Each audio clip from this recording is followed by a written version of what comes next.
എല്ലാവർക്കും പുതിയൊരു വീഡിയോയിലേക്ക് സ്വാഗതം. BSc നഴ്സിംഗ് അഡ്മിഷനെ കുറിച്ചാണ് ഇന്നത്തെ വീഡിയോ. 2025 കണക്കനുസരിച്ച് കേരളത്തിൽ ഏകദേശം 10,000-ഓളം BSc നഴ്സിംഗ് സീറ്റുകളാണുള്ളത്. അതിൽ കൂടുതൽ സീറ്റിലേക്ക് അഡ്മിഷൻ നടത്തുന്ന സ്ഥാപനങ്ങളാണ് LBS, PNC MAC, AMCS, FNCK, CPAS തുടങ്ങിയവ. +2 ഫിസിക്സ്, കെമിസ്ട്രി, ബയോളജി, ഇംഗ്ലീഷ് തുടങ്ങിയ വിഷയങ്ങളിൽ 50% മാർക്കോടുകൂടി വിജയിച്ച കുട്ടികൾക്ക് BSc നഴ്സിംഗിന് വേണ്ടി അപേക്ഷ സമർപ്പിക്കാം. പ്രായപരിധി 17 വയസ്സ് മുതൽ 35 വയസ്സ് വരെയാണ്. സംസ്ഥാനത്തെ മുഴുവൻ ഗവൺമെൻറ് സീറ്റിലേക്കും സെൽഫ് ഫിനാൻസിംഗ് മേഖലയിലെ 50% വരുന്ന ഗവൺമെൻറ് മെറിറ്റ് സീറ്റിലേക്കും അഡ്മിഷൻ നടത്തുന്നത് LBS സെൻറ്റർ മുഖേനയാണ്. ഏറ്റവും കൂടുതൽ അഡ്മിഷൻ നടക്കുന്നതും LBSലൂടെയാണ്. +2 ലഭിച്ച ഫിസിക്സ്, കെമിസ്ട്രി, ബയോളജി മാർക്കിൻ്റെ അടിസ്ഥാനത്തിലാണ് LBS ഇൻഡെക്സ് മാർക്ക് തയ്യാറാക്കുന്നതും റാങ്ക് ലിസ്റ്റ് പ്രസിദ്ധീകരിക്കുന്നതും. +1 മാർക്ക് ഇതിനായി പരിഗണിക്കില്ല. LBSൻ്റെ ഒഫീഷ്യൽ പോർട്ടൽ വഴിയാണ് ആപ്ലിക്കേഷൻ സ്വീകരിക്കുന്നതും അലോട്ട്മെൻറ്റുകൾ നടക്കുന്നതും.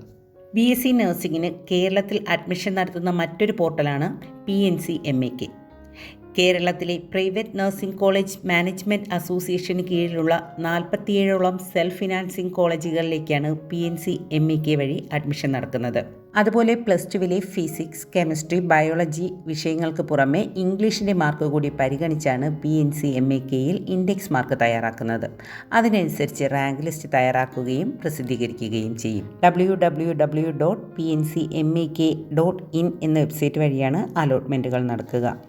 കേരളത്തിലെ ക്രിസ്ത്യൻ മാനേജ്മെൻറ്റുകളുടെ കീഴിലുള്ള നഴ്സിംഗ് സീറ്റിലേക്കുള്ള അഡ്മിഷൻ നടത്തുന്നത് AMCS, FNCKയുടെ ഒഫീഷ്യൽ വെബ്സൈറ്റിലൂടെയാണ്.